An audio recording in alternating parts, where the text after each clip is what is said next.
Welcome to another episode of Music in the MCU. Today we're going to look at some of the themes from the movie Thor and its sequel, The Dark World. We'll go over topics like the theory behind the music, different theme variations, and changes from the first movie to the second. At the end, we'll wrap up with an experiment and then a little discussion on Thor Ragnarok. Let's get started. Thor was released in 2011 and was directed by Kenneth Branagh, with the score written by composer Patrick Doyle. Branagh and Doyle had worked together on numerous other projects before and were in agreement on the direction of music for the movie. The score focuses around Thor and his growth as a hero, so Doyle combined different musical aspects to create the soundtrack. This included looking at composer Richard Wagner's Ring Cycle epic, which is a musical drama based loosely around Norse mythology. Doyle also pulled inspiration from his own Celtic background for help with the soundtrack. And much like Captain America's theme from the First Avenger, Thor's theme is featured in the brass, horns, and lower strings. As we've discussed, this instrumentation is often associated with heroic characters, so it's fitting for the movie.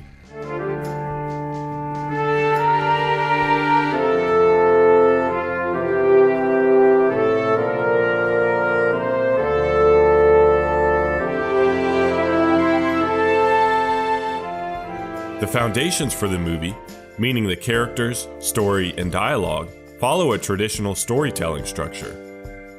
Composer Patrick Doyle has the music follow this as well because the themes are written with classical traditions in mind.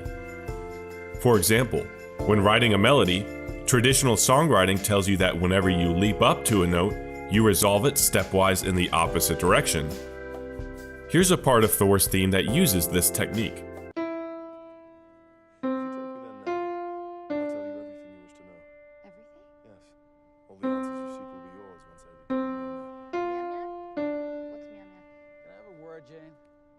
Another way to follow storytelling traditions is by having the music follow the story arc of the character. Meaning you introduce a character's theme in the beginning of the film, and then wait to play the fully realized theme again until the end of the movie when the story arc is at its climax.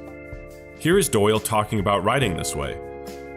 You never come out and go berserk in your first act. You're always like, see it, that's it, I'm bored. I've got 2 hours of this. You come out and you let things out of your pocket slowly. It's the same in the music, in terms of the arc of a story. Bit by bit, you're letting your theme come out and develop along with the characters, and deciding the arc of the story, the narrative, is the trickiest thing for any writer, screenwriter. And the same with the arc of the composer's score as well. It has to have an arc to it. It has to grow organically with the picture. You've got to know when you write that scene how it's going to relate to there. And even then, you won't really know until you see the whole thing run as a whole. You think, that's too big, bring that in. But that's why when people change things, you've got to be not too hung up about your music, because filmmakers see, good ones will say, this is too strong here. They're taking your cue from there, but because it's organically part of the whole, then you shouldn't hang up about it. Thor's theme is introduced in the beginning of the film within the cue Odin's son and during his coronation. But it doesn't return fully realized until the end when he has completed his character arc.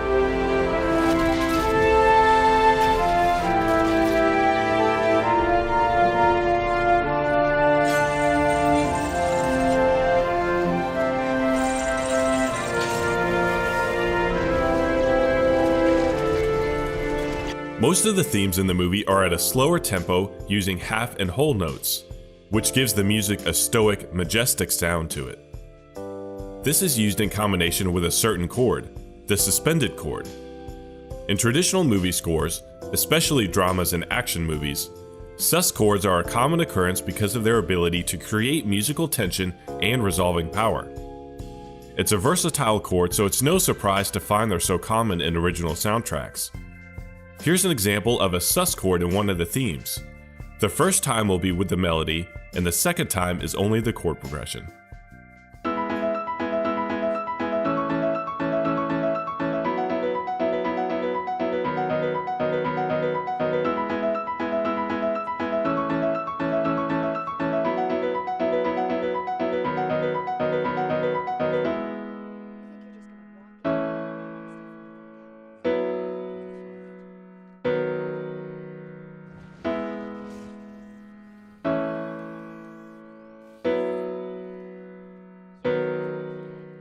Themes repeat throughout the movie, but changes in the instrumentation help evoke the emotion of the characters depending on the scene they're in.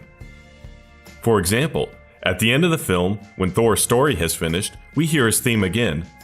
But this time, it's light strings that play the theme as opposed to the horns we heard earlier. This helps portray what's happening on screen.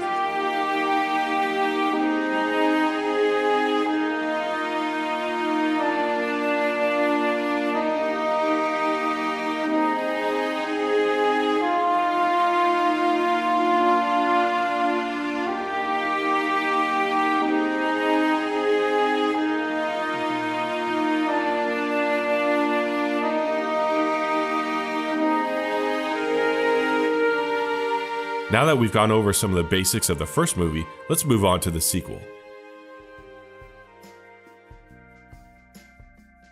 Thor: The Dark World was released in 2013 and was directed by Alan Taylor, while Brian Tyler, who also scored Iron Man 3, was eventually hired as the composer.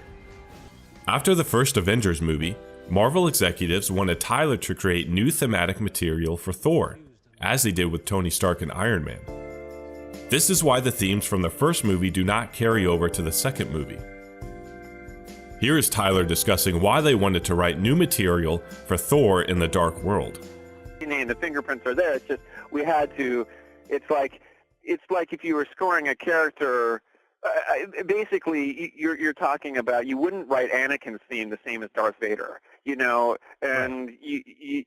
Even though he didn't switch to the dark side, in the sense he has made such a marked evolution.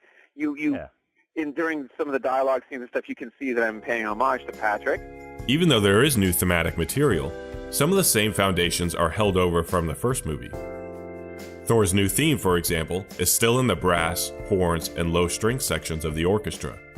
However, there are a couple of changes that start to differentiate it from the first one. The first of these new thematic changes is that Thor's theme is now based around this chord progression.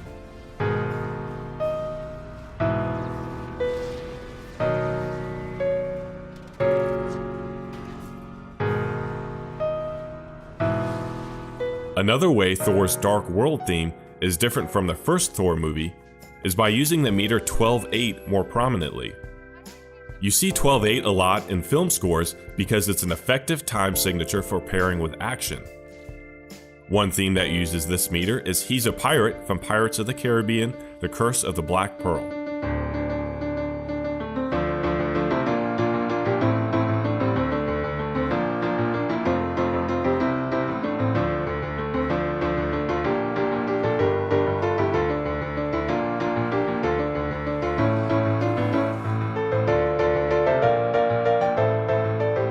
The Dark World theme uses this time signature, as well as a similar intro vein.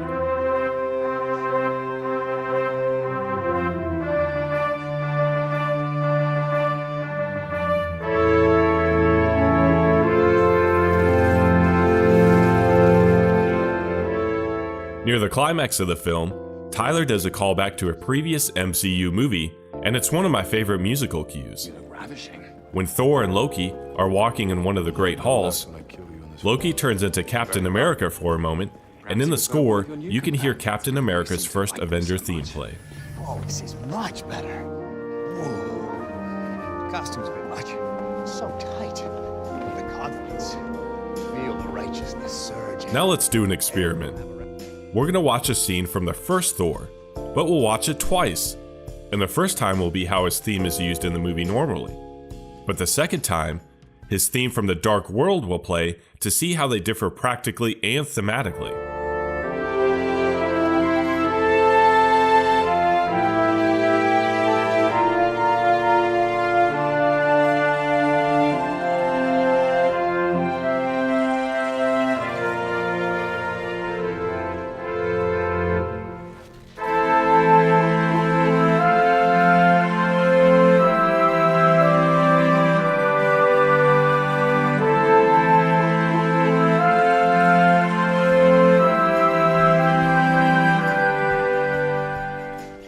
Though it's not the focus of this video, I did want to hit a couple of elements from the third movie, Thor Ragnarok, and how it brings some themes back from the first two movies in a couple of interesting ways.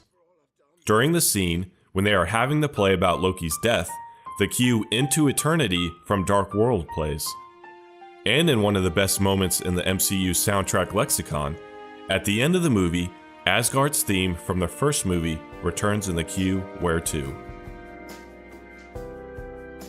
To give some final thoughts, I understand the desire for the Dark World to go in a new direction thematically from the first film. And while I do wish some of the themes carried over, they are both strong soundtracks that fit their respective films. I personally favor the first soundtrack because I enjoy the traditional approach to the music, but Tyler's score is a great effort as well. It is disappointing that the main themes don't cross more, but if you look at them on their own, they are both solid additions to the MCU soundtracks. I hope you enjoyed this video and learned a little about how these two movies were scored. Thank you for watching.